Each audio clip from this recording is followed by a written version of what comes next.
The requirement for no auditing for the 3-year plan prior to public consultation, essentially the commitment signalled in the final document would reflect the outcomes of the cost-sharing arrangements between Crown and Council, and that, as I say, it says in the regulatory impact statement, these agreements will be in place by April 2013. They weren't in place by April 2013. The cost-sharing agreement was signed in June 2013. So the reason that I'm putting this out there is to really explain the pressures the previous council was under to strike a rate, to come up with a position up against the 11th hour finalisation of the cost-share agreement, which the regulatory impact statement never thought would be so late in the piece. So I'm not making any justifications for the things that may or may not have been done. I'm simply stating the facts upon which we are now faced with an annual plan, which is the second year of the 3-year plan that was put in place under that degree of pressure. There are 2 things that have happened since that plan was signed off by the council and the rates were struck for this financial year, and that is, or for the financial year that we're considering, and they are the loss of accreditation, and they are the severe flooding that we experienced earlier on this year. And it's interesting because the situation that we were in last year when we lost our accreditation didn't impact on our ability to issue consents. And that's because you are required to have accreditation in order to be registered as a building consent authority. But if you lose your accreditation while you are a building consent authority, it doesn't deregister you. The Act, in many respects, could be regarded as deficient in that regard, but we were able to continue to issue consents as a building consent authority. Next year, we have to re-register as a building consent authority. If we don't have accreditation, we can't re-register. So actually, the $10 million additional unbudgeted expenditure that this budget identifies is something that there is no way that anyone could have planned for or could have seen coming, and it is something that we must commit to. That's almost like, and I hate using the phrase "there is no alternative" because it has been used in other contexts before, but there is no alternative to this council getting back its accreditation and getting itself re-registered next year when it is legally required to do so. So what the government identified last year was that the 3-year plan would act as an annual plan for the upcoming fiscal year. That was 2013 to 14, much as a long-term plan constitutes an annual plan in the year of its adoption. So we'll be going through this process next year, and we're starting that process next month. And then the annual plan adopted in June 2014 will report on the remaining 2 years of expenditure under the 3-year plan. We will then rejoin the standard Local Government Act long-term plan process in 2015. So this was all planned for last year. And then it says, it is expected that the council would be in a better position to produce a financially robust long-term plan with greater forecasting certainty by 2015. And so that's where we are at the moment. This is the in-between year. We go on to the long-term plan process and we start that process next month and we work through it. We will have a long-term plan out for public consultation probably February next year.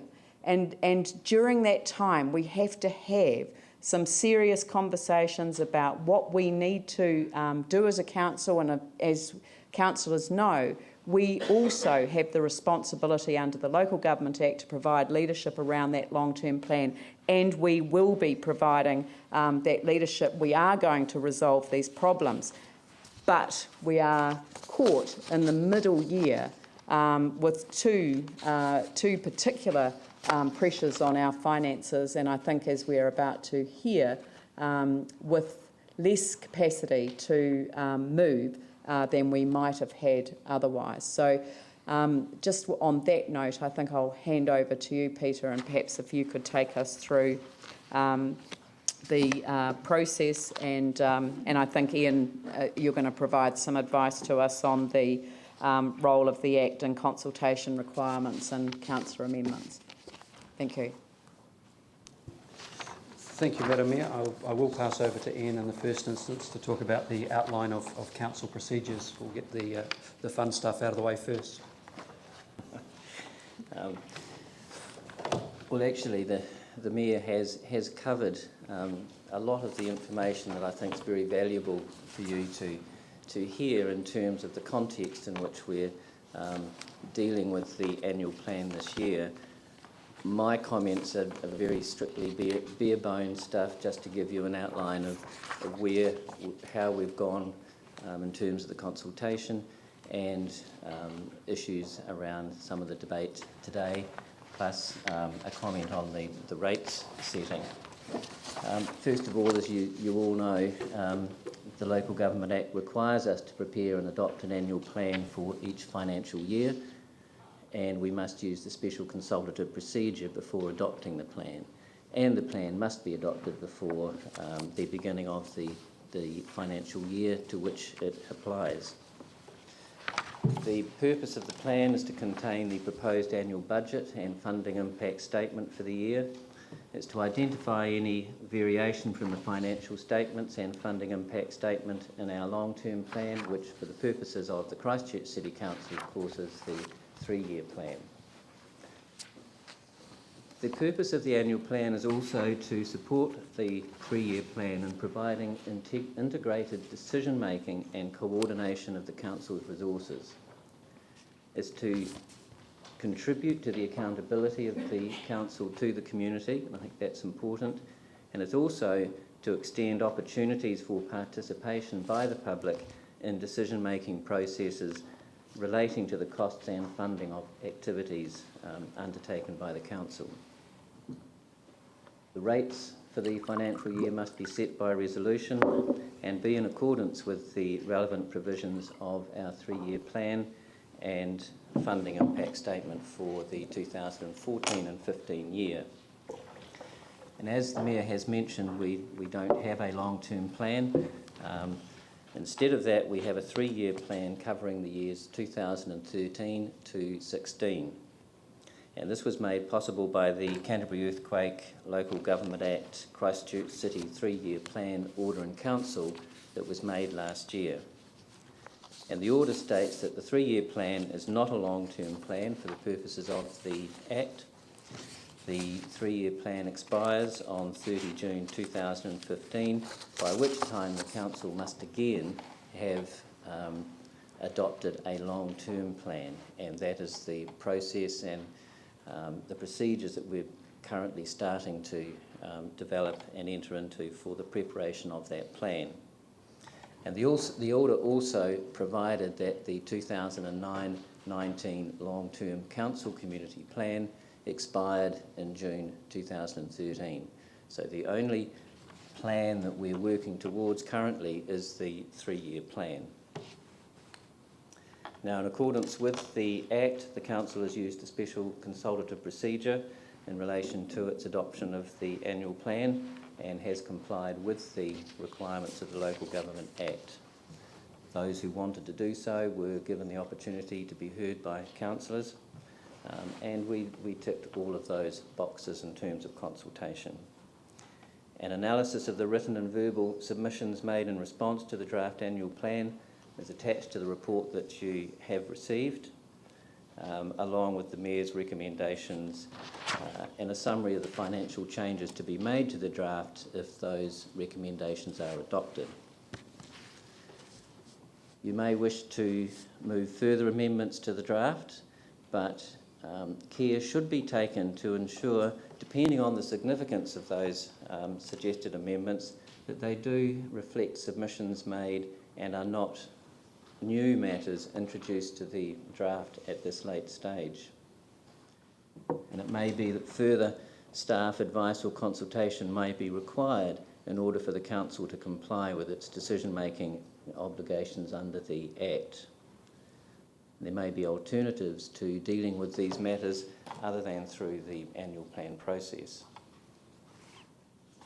In terms of rate setting, the legal authority for setting rates is Section 23 of the Local Government Rating Act 2002, and rates are to be set for the 2014 financial year by resolution in accordance with the relevant provisions of the 3-year plan and the funding impact statement in the annual plan.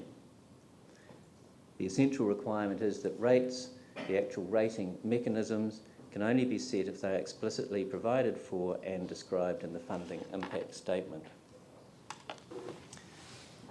This means that the rates proposed will have been the subject of consultation. New rating mechanisms cannot simply be created at the time the 2014-15 annual plan is adopted. However, as referred to in the report that you have, additional revenue requirements have been identified by staff, and it's recommended that in order to meet these, a further rate increase be approved over and above the 6.5% included in the draft plan. We've sought advice from Jonathan Salter at Simpson Grierson on this particular issue, and in his opinion there are mandated rating mechanisms for funding the additional requirement. Firstly, a small part of the increase in revenue requirements is generated by the consultative process. In other words, it's the cost of the council responding to submissions. It is Simpson Grierson's view that it's an entirely normal occurrence to be accommodated by adjusting the revenue requirements that the revenue rating mechanism is funding, i.e. that's the general rate. Secondly, a larger component of the increase relates to the flooding costs that were unanticipated at the time the draft annual plan went out for consultation. In Simpson Grierson's opinion, notwithstanding that these expenses were not part of the budget or rates requirement at that time, they can legitimately be included now, simply on the grounds that it was not possible to include them in the draft plan.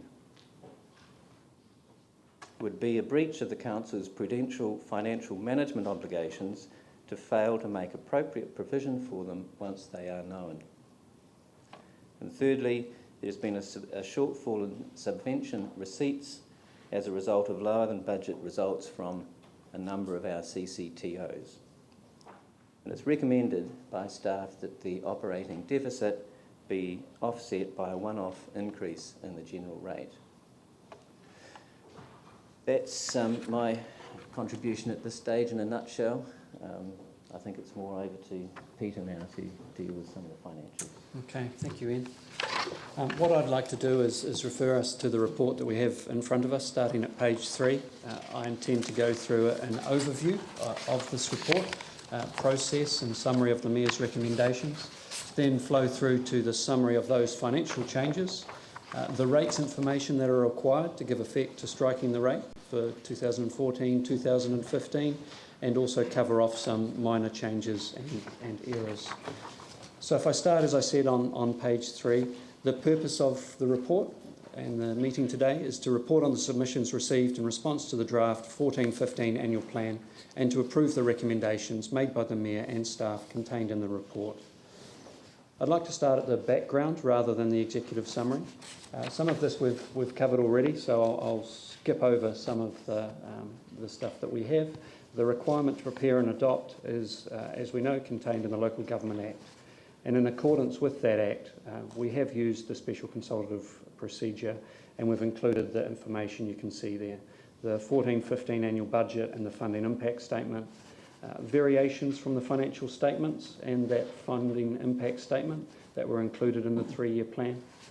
Financial statements and the funding impact statement in accordance with the principles and procedures that apply to the preparation of the financial statements, and appropriate references to the 3-year plan, in which the Council's activity for the year ending 30 June 2015 are covered by the 14-15 annual plan. So in keeping with the intent of the 3-year plan, the draft annual plan proposed an overall rates increase, as we've heard, to existing ratepayers of 6.5%. and that includes the special earthquake charge of 1.93%. However, as already foreshadowed, it is worth noting that a number of significant events have occurred since the draft was prepared in February 2014. To talk through the major items, the first is increased costs incurred as a result of the work being done by the Crown Manager to resolve issues with building consents. The Building Control and Rebuild Group is forecast to be 10 mil over planned budget. It was understood when the draft annual plan was prepared in February that there would be budget shortfalls in this area, but these grew over ensuing months. In order to offset this, budget was removed from Council's operational expenditure as savings and efficiencies. This was a difficult task for staff to undertake without affecting levels of service, and this has served to mitigate the cost to some extent. And as you'd expect, further savings and efficiencies are being developed for future years as well. Due to significant rain events, the Council then incurred emergency response and remedial costs to help prevent further flooding in various parts of the city. To offset these costs, a rate increase of 0.86% is needed. Rates remissions for flooded properties lead to a further 0.11% increase in rates, which was identified in the May report to Council. The Flooding Task Force was also created, but for the avoidance of doubt, this has no rating impact because there was provision for some flood-related work in existing budgets. In relation to the draft annual plan, some 446 submissions were received, and a small number were considered by Council to have sufficient merit to alter the draft, and these form the Mayor's recommendations in Appendix A. The rates increase required to support them is 0.02%.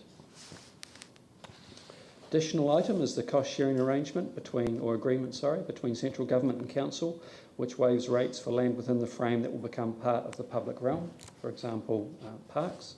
This is a rates impact of 0.06%.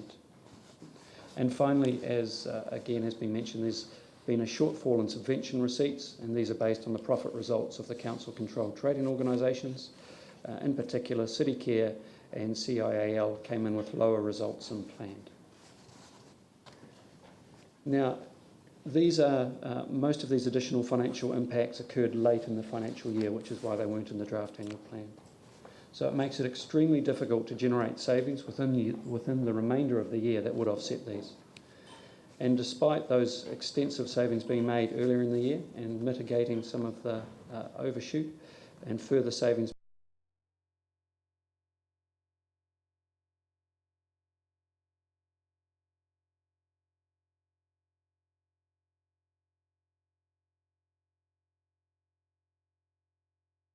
with an operating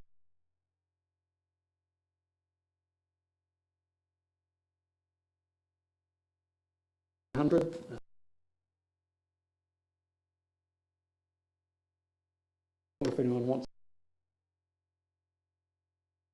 to set each year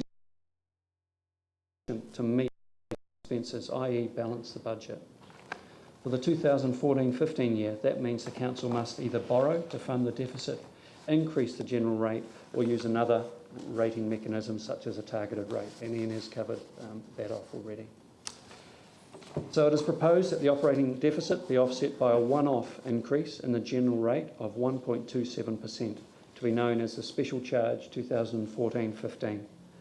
This increase would be for the sole purpose of addressing the operating deficit on a strictly one-off basis. It will not compound into future rates. If adopted by Council, this would leave the overall rates increase to existing ratepayers for 14-15 at 7.96%, and details are set out further in Appendices B and C. Finally, in terms of background, the Canterbury Earthquake Rating Order 2012 enables the Council to decide for each financial year to reassess rates during the rating year rather than only at the start of the year. Option 2, Clause 6, Subclause 3 of that order. The reason is to allow rates in Christchurch to reflect a change in capital value as a result of building, demolition and subdivision since the Canterbury earthquakes. If I could now turn back to the executive summary on page 3.